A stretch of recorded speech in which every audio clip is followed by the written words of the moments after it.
another name that is in focus in the back of its earnings, and that is Piramal Pharma. And to get us a sense of what is the roadmap ahead for the company, we're joined by Nandini Piramal, who's the chairperson of Piramal Pharma, who's now joining us. Hi, good afternoon, Nandini. Thank you so much for joining us today. Nice to be here. Nandini, a strong start to the year. The revenue, EBITDA and margins are all well ahead of the expectations. So what would you call out as the biggest swing factor in this quarter? I think for us is where we are seeing demand up across all three of our businesses. It's a broad-based kind of revenue growth. And that revenue growth helps us with operational excellence and execution discipline. It's helped us increase EBITDA by 72% for the quarter. So I think overall, we've seen a strong start to the year, and we hope to continue that going forward. Thank you, Nandini. Meryl D'Souza here also joining in. Your FY27 guidance going in was early to mid-teens revenue growth, and you've already delivered up to 17% in the first quarter alone. Do you now think it is time to revisit that guidance upwards, or there are still reasons to stay cautious here on out? I think at this point, we'd like to kind of hold to that mid-teens growth, just because as there is a fair amount of macro volatility out there. So I think I'd like to keep to and over-deliver when we get to it. But at this point, we're not revisiting guidance. Nandini, you'd also said that last quarter that leverage was sitting around 3.6 times net debt to EBITDA, along with a long-term goal of bringing that down to 1%. Can you tell us where does that ratio stand today, given your EBITDA has jumped up so sharply, and also what levels you're targeting for the full year FY27? Leverage right now is at 3.7 times net debt to EBITDA on a trailing 12 months basis. I think over the year, we'll try and hold it at the max at this level. We did do an acquisition in the first quarter, which was the Kenalog brand from BMS, and that should start delivering revenues with commercial supplies in quarter 2. FY27.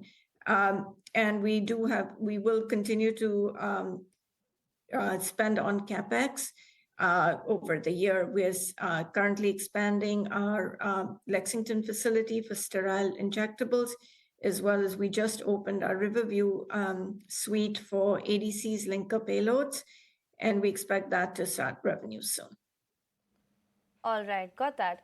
But last quarter, you had also taken a 176 crore intangible impairment after stepping back from certain in-development assets. Can you tell us if that chapter is now fully closed, or do you see further write-downs coming ahead? I think that's done for the foreseeable future.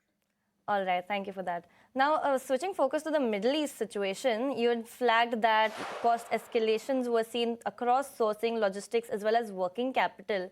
Can you tell us how the cost pressure has materialized in this quarter, and what's that situation like on ground?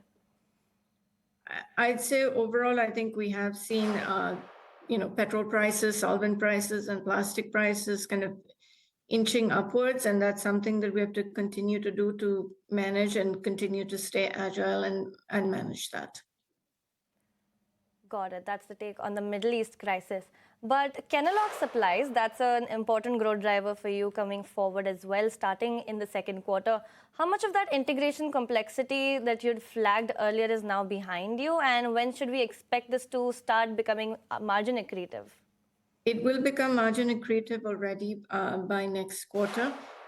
Integration is going to take time. It is a market by market, both regulatory marketing authorization changes and as well as a manufacturing transition that will happen. So it will be a more long-term integration overall, but we expect commercial supplies to start and revenues to show up in quarter 2. All right, so margin accretive from the get-go is what we're getting. Nandini, speak to us about your consumer health e-commerce segment as well. That one's grown about 40% and is now contributing up to almost 30% of sales as of the first quarter. Tell us, at what point does this channel mix start shifting meaningfully and start showing up in your margins quite meaningfully?